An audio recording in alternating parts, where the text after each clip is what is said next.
Hello friends. Nifty இன்னைக்கு previous ஹையை break பண்ணிச்சா? ஐடி இண்டெக்ஸோட கெயினுக்கு என்ன காரணம்? ஸ்மால் கேப் இன்வெஸ்டருக்கு ஒரு காஷன் மெசேஜ். நிஃப்டி ப்ரீவியஸ் லோவை பிரேக் பண்ணாமல் தொடர்ந்து ஏற்றத்தில் தான் இருந்தது. ப்ரீவியஸ் ஹையான 26,032 பிரேக் பண்ணி பாசிட்டிவாக க்ளோஸ் ஆகிருக்கு நிஃப்டி. இன்னும் வெறும் 220 பாயிண்ட்ஸ் ஏறினா ஆல் டைம் ஹையை பிரேக் பண்ணிடும்.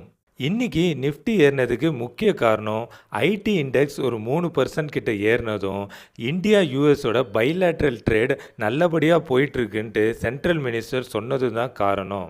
இன்ஃபோசிஸ்லேருந்து 18,000 crore பைபேக் பண்ண போகிறதா வந்த நியூஸ் தான் ஐடி இண்டெக்ஸ் ஏற்றத்துக்கு முக்கிய காரணம். இன்றைக்கி இன்ஃபோசிஸ் 3.6% ஏற்றத்தில் முடிஞ்சிருக்கு. ஐடி இண்டெக்ஸ் கிட்டத்தட்ட 3% ஏற்றத்தில் முடிஞ்சிருக்கு. நிஃப்டி 50 ஏற்றத்துக்கும் முக்கிய காரணம் இன்ஃபோசிஸ், HCL டெக், TCS போன்ற ஐடி கம்பெனிஸ். இன்றைக்கி இறக்கத்தில் முடிஞ்ச sectors commodity, oil and gas, reality, media. என்னதான் நிஃப்டி 50 பாசிட்டிவாக இருந்தாலும் டிக்ளைன் ஸ்டாக்ஸ் தான் அட்வான்ஸஸை விட அதிகமாக இருந்தது. ஸ்மால் கேப் இண்டெக்ஸில் இன்றைக்கி நெகட்டிவில் க்ளோஸ் ஆகிருக்கு. இதோட இண்டெக்ஸ் சார்ட்டை பார்த்தீங்கன்னா மொமெண்டம் குறைஞ்சிக்கிட்டே வருது. ஸ்மால் கேப் இன்வெஸ்டர்ஸ் காஷனாக இருந்துக்குங்க. அமெரிக்கன் ஷேர் மார்க்கெட்லாம் நேற்றும் ஹெவி செல்லிங்கில் தான் முடிஞ்சிருந்தது. குளோபல் இன்வெஸ்டர்ஸ் அங்கே ப்ராஃபிட் புக் பண்ணி இந்தியா மாதிரி எமர்ஜிங் மார்க்கெட்டில் இன்வெஸ்ட் பண்ணுறதா நியூஸ் வருது. ஆனால் நம்ம எஃப்ஐஐ டேட்டாவை பார்த்தா பாசிட்டிவாக இல்லை. இன்றைக்கி சொல்ல போகிற புல்லி ஸ்டாக் பர்சிஸ்டன்ஸ் சிஸ்டம்.